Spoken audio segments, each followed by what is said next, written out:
내용에 대해서는 간략하게 설명을 드리고 저는 이제 제 수업의 내용에 관련돼서 좀 자세하게 설명드리도록 하겠습니다.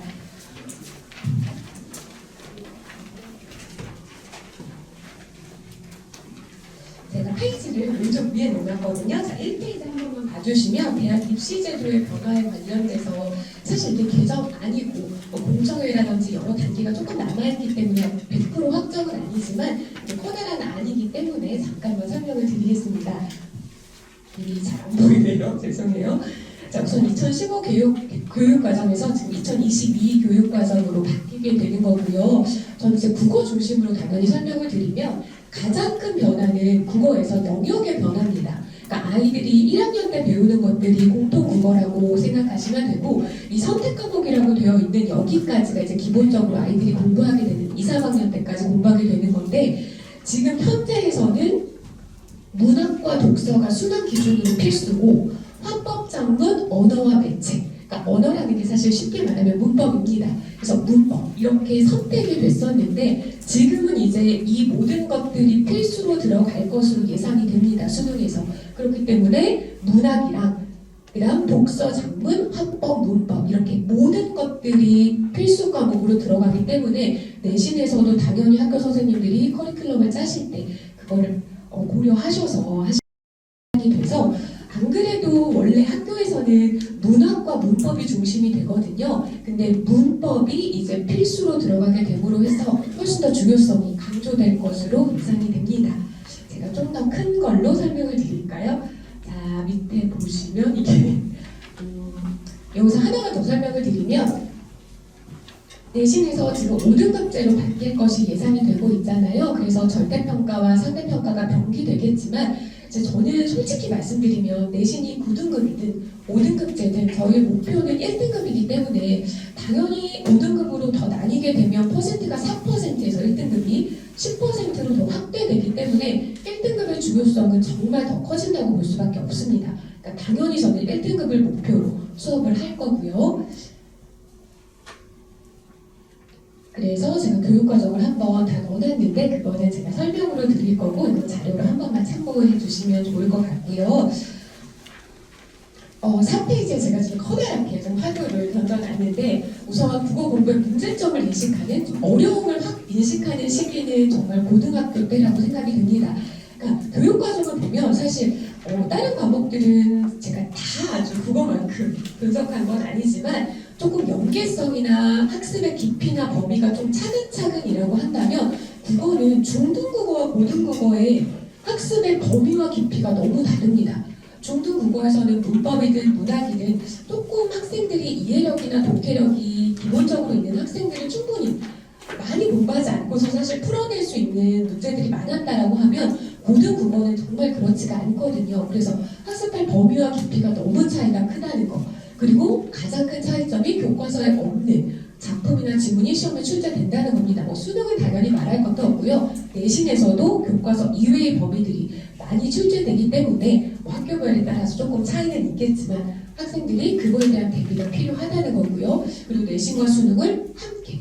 저는 물론 학교별로 지금 여러 학교들이 당연히 생각하고 계시기 때문에 저는 이제 대치동에서는 한영외고를 한 10년 정도 지도를 해왔습니다. 한영외고 1, 2, 3학년을. 그렇지만 이제 다른 학교 기출문제라든지 이런 것도 계속 분석해왔고 그리고 제가 자료 뒤에도 실어놨지만 많은 학교의 내신 문제를 제가 다 분석해놨고 보유해놨고 학생들과 같이 풀어볼 거거든요. 그래서 내신과 수능이 물론 차이가 있는 학교도 있지만 대부분의 학교들이 수능을 최저를 맞춰야 되기 때문에 학생들이 아무리 수시로 가더라도요. 내신에서 굉장히 수능 유형의 문제가 많이 출제됩니다. 제가 실제로 보여드릴 거고요. 그래서 저는 좀 너무 분리해서 공부하는 건 솔직히 비효율적이고 방향에도 맞지 않다고 생각합니다. 그래서 내신과 수능을 함께 대비할 수 있는 공부를 1년 동안 준비했고 그렇게 공부시키도록 하겠습니다. 그리고 제가 이제 전공하면서 배웠던 건데 국어를 도구교과라고 합니다. 학생들이 다른 과목의 서술형 문제에서 문제를 이해 못해서 답을 제대로 작성 못하는 경우가 있거든요. 그러니까 국어에 대한 정확한 이해, 독해력이 모든 학습, 모든 교과의 근본이 된다는 건 당연히 어머님들도 아실 거라고 생각됩니다. 자, 그러면 저는 이제 방금 전에 말씀드렸던 것처럼 내신과 수능을 좀 연계해서 공부하자라는 측면과 그리고 3학년 동안 보통 어떻게 국어 공부가 진행이 되는지를 좀 설명을 드리고 싶은데 우선 1학년 때는 공동국어라고 해서 국어 과목입니다. 그래서 국어 과목 안에 사실 모든 과목이 다 들어가 있습니다. 모든 영역이 문학이랑 독서랑 문법이랑 화법, 작문이 다 들어가 있는데 사실 대부분의 학교가 시험 범위에는 문학과 언어, 문법이 거의 반반 정도의 비중을 차지합니다. 그래서 저도 설명을 준비하면서 유튜브라든지 많은 다른 선생님들의 영상을 공부를 많이 했는데 보통은 예비고일 기간에는 문학과 문법을 중심으로 하라고 많이 얘기들을 하세요. 근데 저는 그렇게 단기간의 예비고일 공부가 아니라 1년을 긴 호흡 동안 모든 과목을 준비할 거지만 그래도 당연히 1학년을 위해서는 문학과 문법을 핵심적으로 해놓는 건 맞습니다. 그리고 2학년이 되면 대부분의 학교가 2학년 1학기 때는 문학을 중심으로 합니다. 그러니까 1학년 겨울방학 때는 문학을 중점적으로 대비하는 게 필요하겠죠. 그리고 2학기 때는 문법을 하는 학교도 있고 독서를 하는 학교도 있습니다. 근데 올해 수능 체계라든지 아니면 바뀐 교과의 이런 체계를 봤을 때 지금은 사실 독서를 하는 학교가 많거든요. 한영은 문법을 하지만 근데 문법으로 다시 돌아가는 예전에는 문법을 하는 학교가 훨씬 많았습니다. 그래서 다시 문법이 필수 과목으로 수능에 들어왔기 때문에 2학년 2학기 때 문법을 하는 과목 학교들이 다시 늘어날 거라고 좀 예상이 되고요. 3학년 때는 이제 EBS 연계 교재가 연계율이 있기 때문에 EBS 연계 교재 사실 과목명은 뭐 학교마다 다를지라도 대부분의 학교들이 다 EBS 수능 특강을 가지고 시험 범위를 구성을 합니다. 그래서 EBS 연계 교재를 가지고 뭐 문학을 하는 학교도 있고 독서를 하는 학교도 있고 한데 이건 학교별로 좀 굉장히 다르기는 하지만 기본적으로는 EBS를 공부해야 하는 기간입니다. 그래서 전체 3학년 커리를 한 번만 보여드리고 제가 이거는 너무 글씨가 안 보이네요. 죄송해요. 그걸로 한번 보셔도 되는데 한번 자료로 보실까요? 내신과 수능의 유사성이라고 해서 제가 보여드리는 이유는 학생들이 자꾸 내신 공부와 모의고사 공부를 따로 하려고 하는데 우선 기본적으로 학교에서 수능형의 유형을 많이 내신에 반영하십니다. 그래서 제가 문문의 문제를 좀 샘플로 갖고 와봤는데요. 가부토 다에 대한 설명. 그러니까 특히나 원문이 짧으니까 현대시 같은 경우에는 한 작품만 시험 범위에 내지 않고 여러 작품을 비교하는 문제. 모의고사랑 똑같은 유형이 그대로 내신에서 거의 필수 문제로 출제가 되고요. 내신에서도 각 구절을 정확하게 이해했느냐. 그게 똑같이 내신에서도 기본적으로 출제되는 유형입니다. 그리고 뒤에 보시면 보기형 문제라고 하는 7페이지거든요.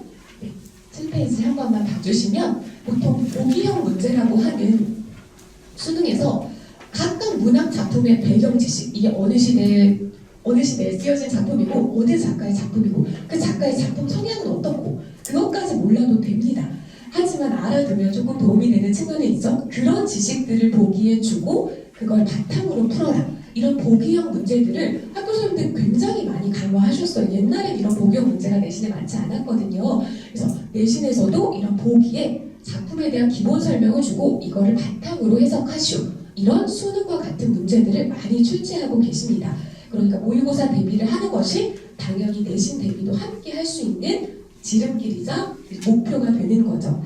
그리고 뒤에 보시면 제가 문학에서 조금 내신만의 특수성이라고 서술형 문제와 8페이지 한번 봐주실까요? 내신의 특수성이라고 했지만 외부 지문 문제가 출제된다는 걸 한번 보여드리고 싶었고요. 이건 어떻게 보면 수능형이라고도 볼 수 있죠. 학생이 낯선 지문을 봤을 때 해석해내는 능력이 필요하고 그리고 암기형 문제도 대부분의 학교에서 여전히 출제되고 있습니다. 그러니까 여기 보시면 윗글의 여정의 순서 관동별곡입니다. 관동별곡에 가나다라를 준 다음에 여정 순서를 맞춰라. 이렇기 때문에 고전에서는 특히나 중요한 부분을 정확하게 암기했냐 라는 것들을 여전히 출제하고 있고 제가 고전 문학을 어떻게 공부하는지 뒤에서도 설명드리겠지만 조금 암기가 필요한 영역입니다. 그리고 뒤에 보시면 9페이지 보시면 서술형 문제. 서술형 문제도 조건에 맞게 정확하게 서술하는 문제들이 사실 서술형이 없는 학교도 가끔은 있습니다. 사실 한영외고가 서술형이 있다 없다 합니다. 근데 서술형 문제가 있는 대부분의 학교의 경우 배점이 굉장히 크거든요. 한 문제당 10점인 학교까지도 있기 때문에 저는 좀 테스트를 볼 때 서술형으로 많이 봅니다. 그래서 학생들이 자기가 알고 있는 지식을 명확하게 문장으로 표현할 수 있는지 그 능력을 좀 1년 동안 기르도록 하겠습니다. 그리고 밑에 보시면 문법도 마찬가지로 뭐 문법 같은 경우에 표 같은 게 이거 어디서 봤던 표 같은데? 그럼 모의고사에 똑같이 나왔던 표를 그대로 응용하셔서 출제하시는 경우도 굉장히 많고요. 그 다음 뒤에 11페이지 보시면 모의고사처럼 문법도 개념을 다 보기에 설명해주고 그 개념을 바탕으로 한번 해석해봐라. 이런 문제들도 출제가 되고 있습니다. 하지만 특히나 문법은 암기형 문제가 많이 나오는 영역이니까 문법은 제가 뒤에서도 설명드리겠지만 정말 제가 완벽하게 대비하도록 노력하겠습니다. 그래서 유형을 한 번만 쭉 봐주시면 좋을 것 같고요. 14페이지에 한번 문법 서술형 문제 보실까요? 그냥 단순하게 의문 변동의 양상을 기호로 해라 하지 않고 이 이유, 왜 이렇게 차이가 나는 것인가 라는 이유까지 정확하게 써야 되고 3번 문제 보시면 품사도 그냥 품사를 써라 정도가 아니라 그렇게 판단한 이유에 대해서 서술할 수 있어야 합니다.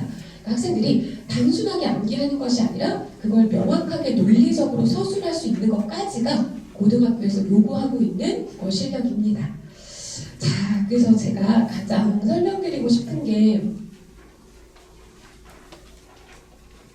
커리큘럼인데 굉장히 자세하게 썼다가 또 너무 내용이 많아지면 또 어머님들이 더 이해하시기 힘드실 것 같아서 좀 간략하게 줄여서 뼈대만 남겨놓았거든요. 제가 커다랗게 4단계로 1년 동안 공부를 준비했고 저는 이쯤에서 한 번만 제가 왜 이 수업을 하려고 하는지를 좀 설명을 드리면 제가 한 10년 동안 한영외 1, 2, 3학년을 지도하면서 사실 굉장히 행복했어요. 아이들과 이제 치열하게 공부하고 막 정말 새벽 3, 4시까지 막 카톡으로 질문하고 선생님 1등급 받았어요. 선생님 제가 전교 1등이에요. 이런 연락 받을 때마다 정말 너무너무 행복하고 제가 사실 아이들 시험 기간 동안 저도 아이들하고 똑같은 이걸로 살아가거든요. 하루에 한 2, 3시간씩 자면서 계속 수업 준비하면서 그러면서 아이들이 너무 힘들어하는 것들도 가끔 접하면서 굉장히 아쉬웠어요. 특히나 문법이라든지 고전 문학이라든지 좀 끝낼 수 있는 영역들 학생들이 탄탄하게 배경 지식을 쌓아놓고 왔으면 훨씬 쉬웠을 텐데 훨씬 고등 국어나 고등 생활이 좀 탄탄했을 텐데라는 아쉬움이 항상 있었거든요. 그게 예비고일 기간 딱 2, 3개월의 방학 기간으로는 솔직히 채워지기 좀 힘든 것 같아요. 그래서 제가 항상 좀 머릿속으로만 생각했던 한 1년 동안 탄탄하게 고등 국어를 준비했으면 얼마나 좋았을까 라는 생각을 항상 마음속으로만 하고 있었는데 좀 계속 계획만 하다가 제가 올해는 도전하게 됐습니다.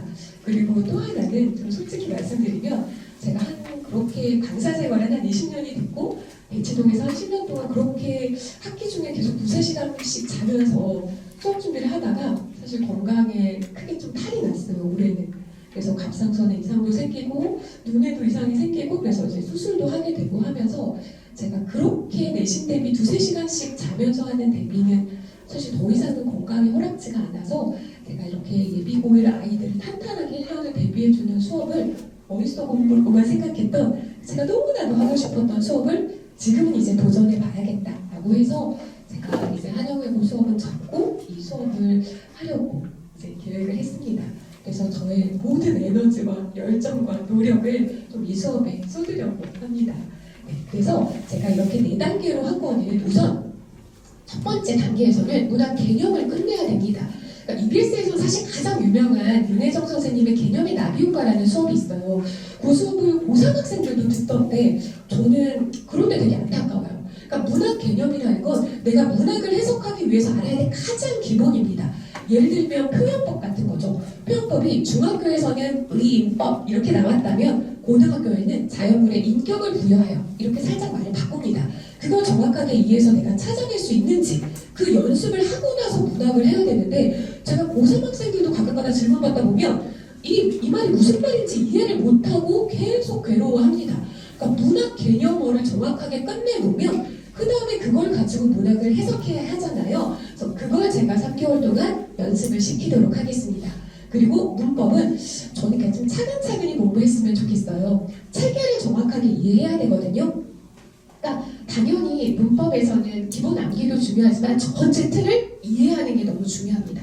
왜 그러냐면 보통 첫 단원이 작은 것부터 배치가 돼서 음원부터 시작을 해요. 자음, 모음. 근데 음원에서 음원 변동을 배우더라도 뒤에 형태소, 품사, 용어, 어원 이런 용어들이 나옵니다. 그러니까 문법 전체 체계를 한번 방학 동안 큰 틀을 이해하고 암기하고 나서 그 다음에 실전 문제를 풀어가는, 그래서 지금은 개념을 다지는 시기라고 생각해 주시면 좋을 것 같아요. 그리고 독서도 마찬가지로 내가 어떻게 독해를 해야 되는지, 이 지문에서 중요 문장을 어떻게 찾고 문제에서 요구하는 걸 내가 어떻게 찾아낼지, 그걸 배우는 시기입니다. 그 다음에 이제 제가 3월부터 6월까지 좀 긴 호흡으로 문학에서는 필수 작품들을 배울 거고요. 사실 필수 작품이라고 했을 때 고전은 정해져 있습니다. 네, 고전은 모든 교과서에 공통적으로 나오는 작품들이 정해져 있기 때문에 고전에서는 좀 필수 작품들이 정해져 있는 것 중심으로 할 거고요. 현대 문학은 제가 어떻게 해석하는지 중심으로 주요 작가별로 좀 정리할 계획입니다. 그리고 문법은 이때부터 본격적으로, 이때는 이제 개념 문제들을 풀게 될 거고요. 제가 뒤에 첨부해 놨는데요. 좀 이따 보실 거고, 이때부터는 이제 모의고사 문제, 고1, 2, 3 모의고사 문제를 본격적으로 풀 겁니다. 그리고 독서도 고1 지문을 본격적으로 분석하게 될 거고요. 그리고 이때부터는 이제 제가 우선 이 정확하게 좀 난이도의 차이가 있거나 유형이 확 달라지는 건 솔직히 문법이거든요. 그러니까 문법은 가장 기본이 되고 기준이 되는 건 우선 모의고사여서 모의고사 문제를 제일 먼저 풀 거고요. 그 다음에 제가 EBS 연계교재 문제까지 충분히 풀 수 있을 것 같아요. 그러니까 EBS 연계교재 문제라는 게 EBS 수능 특강, 수능 완성이거든요. 근데 그게 왜 제가 풀었으면 좋겠냐면 이 EBS 연계교재 문제가 약간 수능과 내신의 중간 정도입니다. 그러니까 수능보다는 조금 까다롭고 그 다음 내신보다는 그래도 좀 더 수능스러운 문제들이에요. 그래서 이 문제를 대비하고 가면 훨씬 더 좋고요. 그 다음에 최종적으로는 내신 고난도. 제가 이제 교재쌤도 따로 계시거든요. 그래서 교재쌤과 저의 정말 피땀 눈물이 들어간 각 학교 내신 문제를 다 섞은 문제까지 내신 고난도 문제. 사실 이거는 좀 더 암기가 많이 필요하고 좀 더 세부적인 문법이 많이 들어가는데 최종적으로는 이 문제까지 풀고 학생들이 학교에 들어가면 각 학교 내신에서도 바로 좋은 결과가 나올 수 있을 거라고 생각이 듭니다. 그리고 제가 독서는 1학년, 2학년, 3학년이라고 이렇게 좀 단순 분류를 해봤는데요. 사실 3학년 독서까지 다 끝낸다는 건 너무 좀 과도할 수 있습니다. 그러니까 3학년 독서는 그러니까 수능, 평가원권을 제가 맨 마지막에 너희들이 해야 될 독서의 최고 목표는 이 지점이다. 지금 수능에서 독서는 이렇게 출제되고 있다라는 걸 맨 마지막에는 기준으로 제시하고 같이 해보도록 하고요. 제가 사실 이렇게 중3 아이들과 1년을 해보는 커리는 솔직히 처음이기 때문에 아이들이 얼마나 소화를 해줄지를 제가 봐서 여기까지 완벽하게 소화가 됐다라고 하면 고3 지문을 좀 많이 같이 분석할 거고요.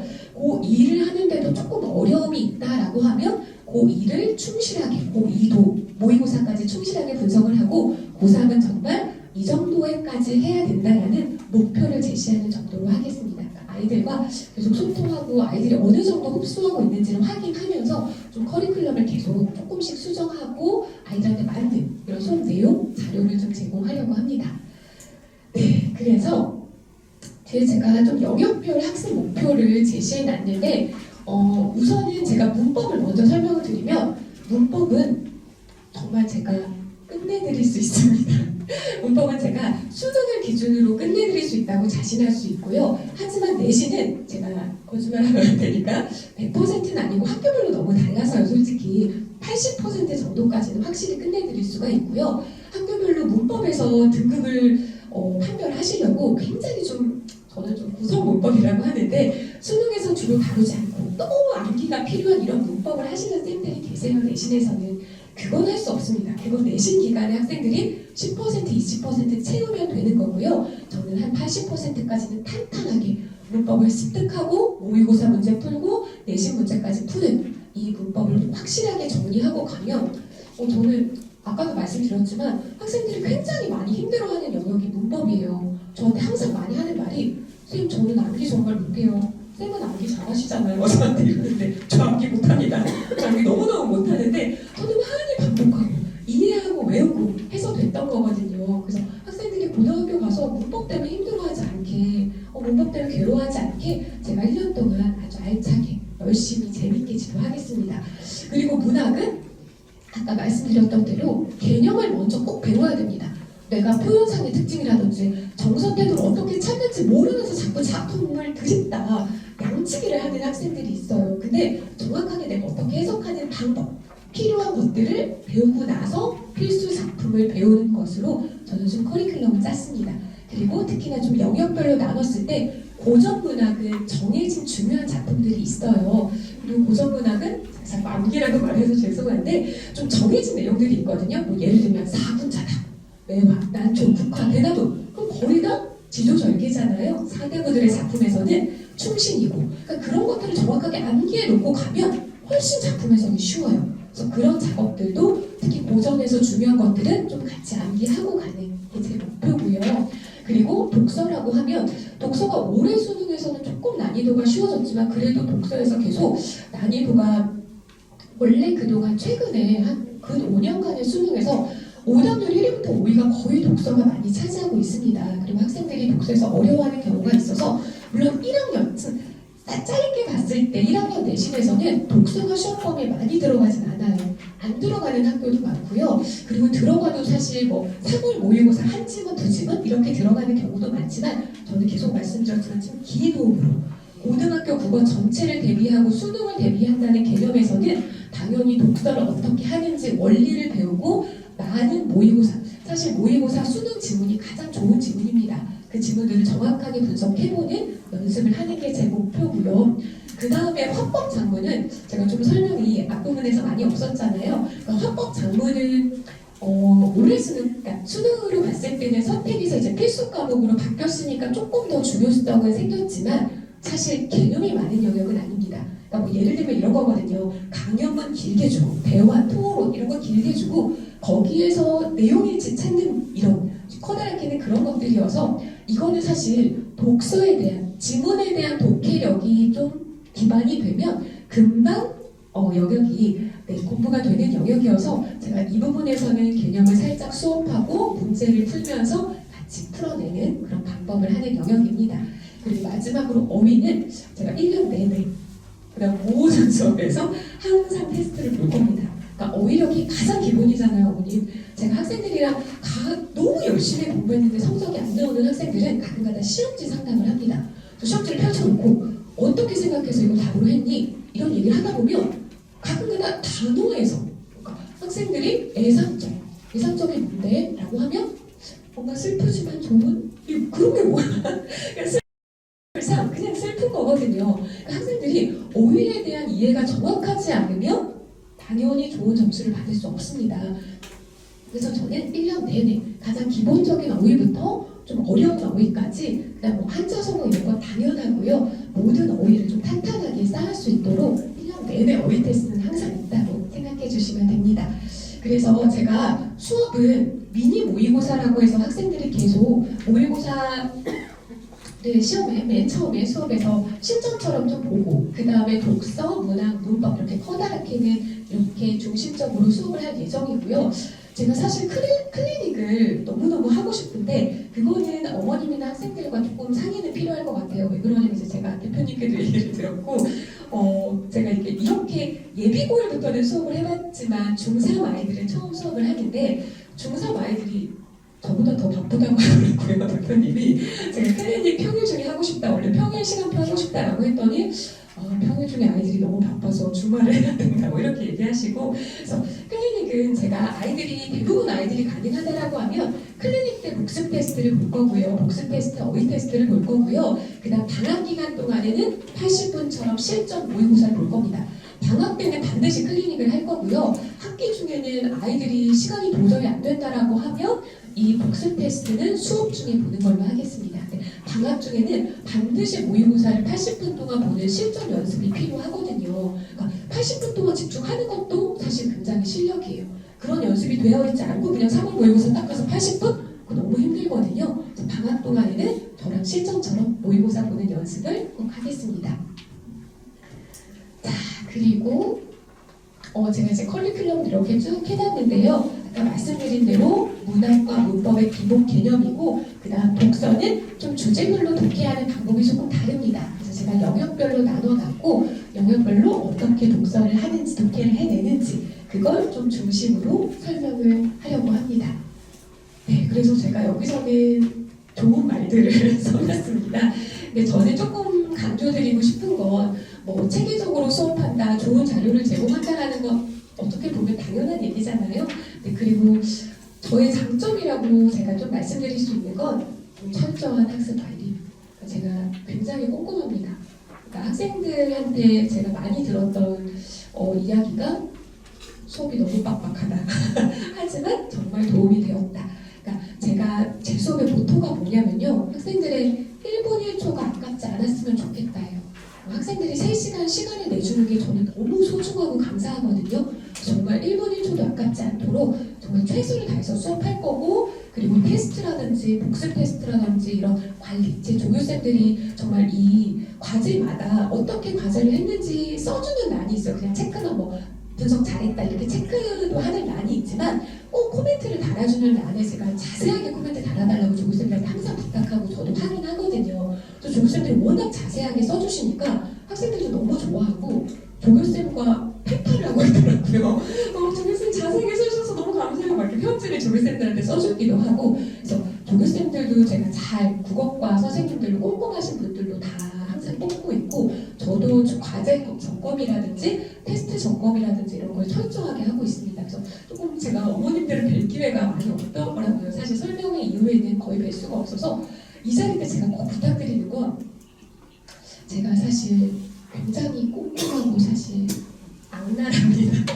그래서 제 시험을 그냥 보내지 않아요. 제가 요새는 제 배치력이 하도 단속이 심해가지고 이제 원장님도 저한테 꼭 10시에 끝내달라고 너무 많이 부탁을 하시는데 제가 예전에는 진짜 이렇게 사실 비밀의 공간 이런 데도 있습니다. 그래서 그런 데서는 사실 새벽 1시, 2시까지도 아이들 붙잡아 놓고 이랬었어요. 내신 기간에.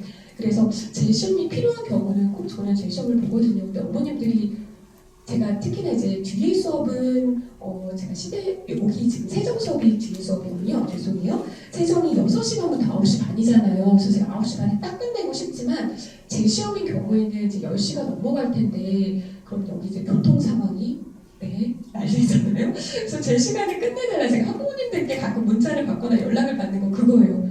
선생님 수업 좀 제 시간에 끝내주시면 안 될까요? 이런 건데 저도 제 시간에 끝내고 싶지만 너무너무 죄송하지만 제 시험이면 꼭 제 시험에 좀 아이들이 임하도록 어머님들이 양해해 주셨으면 좋겠어요. 아이들이 항상 제 시험은 아니거든요. 그러니까 초반에 제가 또 특히나 더 좀 빡빡하게 제 시험을 봅니다. 그럼 아이들이 정말 공부를 안 하면 집에 갈 수 없구나 공부를 해야 되겠구나 라고 느끼면 정말 열심히 같이 하게 되는데 그 초반이 조금 힘들더라고요. 그래서 제 시험에 좀 해당이 되고 조금 예상보다 많이 늦더라도 조금 그걸 양해해 주시기를 제가 설명할 때는 꼭 부탁을 드립니다. 그리고 제가 뒤에는요 아까 말씀드렸던 제 자료를 아주 살짝씩만 보여드릴게요, 어머님. 제가 거기에는 페이지 번호를 못 매겼는데 맨 처음에 제가 1단계 실전처럼 풀기라고 했던 게 이제 제가 이 중3 내내 1년 내내 나가게 될 매일 과제거든요. 우선 첫 번째는 모의고사를 제가 4인분으로 나눴습니다. 45문제를 4인분으로 나눠서 왜냐면 한 번에 아이들이 80분 45문제를 풀기는 처음부터 힘들거든요. 그리고 꼼꼼하게 분석하기가 힘들어요. 제가 아무리 꼼꼼하게 분석하라고 해도 정말 답만 딱 써오고 적절하지 않은 거 X 쳐오고 그 정도까지밖에 못해요. 그래서 우선은 제가 맨 처음에 풀고 바로 왼쪽에 보시면 꼼꼼하게 분석하며 풀기라고 해서 제가 교재쌤과 정말 심혈을 기울인 게 이거거든요. 각각의 선지의 답의 근거를 다 찾는 겁니다. 아이들한테 이거 어디서 답을 찾았어? 라고 하면 그런 내용이 있었던 것 같은데? 이렇게 말합니다. 그러면 정말 난이도가 높아지면 문제를 풀어낼 수 없거든요. 그래서 저는 정확하게 답의 근거를 찾아서 쓰도록 하는 이 과제가 매일매일 나갈 겁니다. 그리고 제가 너무 열심히 만드는 과제입니다. 그 뒤로 넘겨주시면 제가 320 정철이라고 한 기출문제 그러니까 모의고사에서 한 번이라도 기출이 됐으면 여기서 보시면 2010년부터라고 보이시죠? 320 너무 중요한 작품이잖아요. 모의고사에 기출됐던 거 제가 다 이렇게 교재쌤과 자료로 정리해놨고요. 가끔가다 OX 문제가 있는 건 여러 작품이 섞여 있습니다. 그랬을 경우에는 우선은 작품별로 다 쪼갰기 때문에 선제 가끔 OX 문제도 있다는 거. 그리고 뒤에 보시면 출판사 문제. 그래서 저는 시중에 있는 모든 문제집을 다 사거든요. 그래서 학생들이 저랑 공부하는 동안에는 뭐 내신 기간에도 그랬지만 저랑 공부하는 동안에는 사실 출판사 문제집 전혀 안 사도 됩니다. 모든 문제집을 제가 다 가지고 있고 다 정리해서 학생들한테 제공할 거고 저랑 같이 공부하는 동안에 이걸 풀 거고요. 그리고 마지막 왼쪽에 보시면 내신 기출 문제. 정말 또 심혈을 기울였습니다. 각 학교에 중요하고 좀 어려운 내신 기출 문제 제가 다 정리해 놨거든요. 교재쌤과. 그래서 이 문제도 학생들과 풀면서 수능과 좀 다르게 내신에서는 이렇게 세부적으로까지 묻는구나 이런 연습이 방학 동안 되도록 하겠습니다. 그리고 모의고사도 이런 개념, 문법 영역도 개념 문제도 있고 모의고사 문제, EBS 문제, 내신 고난도 기출까지 아까 제가 4단계로 설명드린 대로 그걸 같이 풀어낼 수 있도록 이렇게 자료를 열심히 만들었습니다. 네, 그래서 긴 설명 들어주셔서 감사하고요. 제가 마지막으로 하나만 더 말씀드리면 고전소설 중에 영웅소설은 영웅의 1대기 구조가 있습니다. 그것도 이제 공부하게 될 텐데 맨 처음에 비범한 출생 꼭 주몽처럼 아래서 안 태어나도 되고요. 열심히 정성을 들여서 치성을 들여서 낳은 것도 비범한 출생이거든요. 아이들 다 어머님들이 간절히 기도하셔서 낳으셨잖아요. 그 아이들이 고난 시련을 겪게 됩니다. 영웅소설 고난 시련 너무 많죠. 지금도 많고 고등학교 가면 더 많습니다. 그때 꼭 등장하는 게 조력자예요. 조력자가 등장해서 무술을 연마시키고 그 다음에 뭐를 주냐면 아이들한테 갑주를 줍니다. 갑옷, 투구 주고 검을 주고 그냥 말을 줍니다. 제가 조력자입니다. 제가 학생들이 빨리 정확하게 풀 수 있는 말을 줄 거고 그리고 저는 유형과 사실 제가 여러 학교 내신 문제를 분석하다 보면 갑자기 유형이 바뀔 때 있어요. 선생님께 교체되지 않으셨음에도 유형이 바뀔 때 있거든요. 그러니까 유형이나 이런 것들의 변화에 흔들림이 없는 그런 탄탄한 실력 그런 것들을 제가 다 갖춰주려고 열심히 커리를 차고 준비하고 제 모든 노력을 이 수업에 기울이도록 하겠습니다. 제가 학생들에게 갑주도 주고 창도 주고 말도 주고 그다음 서로 조력을 아끼지 않는 학생들의 조력자가 되도록 하겠습니다.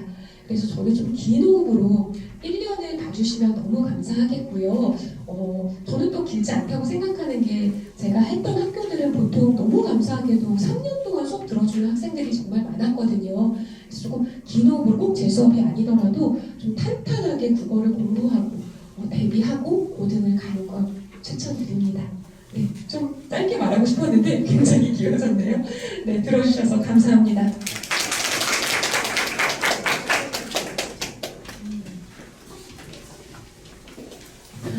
그리고 제가 너무 열심히 만들다가 제 핸드폰 번호를 항상 넣는데 핸드폰 번호를 빠뜨렸어요. 그래서 혹시 좀 고민되거나 상담하실 내용 있으시면 언제든지 편하게 주시고요. 제가 수업 준비하는 동안은 무음이어가지고 네, 제가 문자나 카톡 주시면 제가 가능한 시간에 연락드리도록 하겠습니다. 제 핸드폰 번호를 한번 적을게요.